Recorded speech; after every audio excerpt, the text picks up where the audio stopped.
At dawn, Mary Magdalene and the other Mary approach the burial site. The heavy stone blocking the entrance represents absolute earthly finality, a grave permanently sealed by the state. But a sudden, violent earthquake shatters the silence. The physical ground itself buckles under the weight of divine intervention. An angel of the Lord descends from heaven. He effortlessly rolls back the massive stone and simply sits upon it, taking a posture of absolute triumph over death. The elite, heavily armed guards stationed to secure the site are overwhelmed by terror. They freeze, entirely paralyzed by the sight, collapsing to the ground like dead men. The ultimate symbol of human finality, a politically sealed, militarily guarded grave, has been effortlessly dismantled by a single terrifying display of divine authority. The angel turns his attention to the women and delivers a staggering declaration. He is not here, for he has risen, as he said.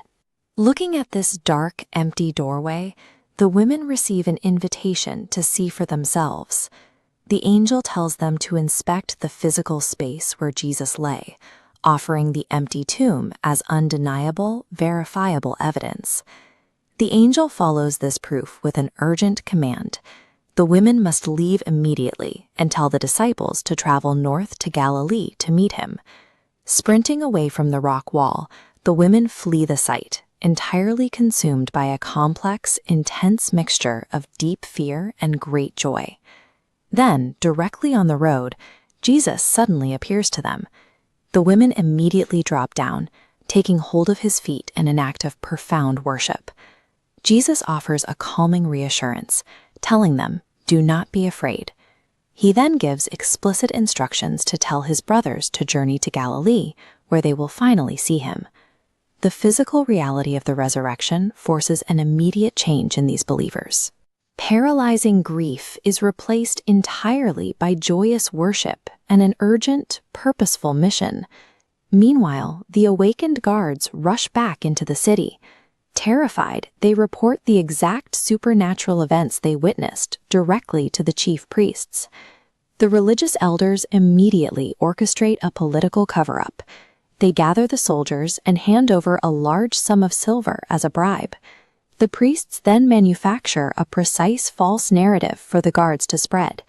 They instruct them to say that the disciples came by night and stole the body while they were sleeping. This piece of propaganda proved highly effective. This specific explanation of the stolen body was widely spread and continued to be believed among the Jews for generations. On one side sits the verifiable reality of a miracle. On the other, earthly authorities resort to manufactured lies and financial corruption to maintain their fragile grip on power. The 11 disciples follow their instructions.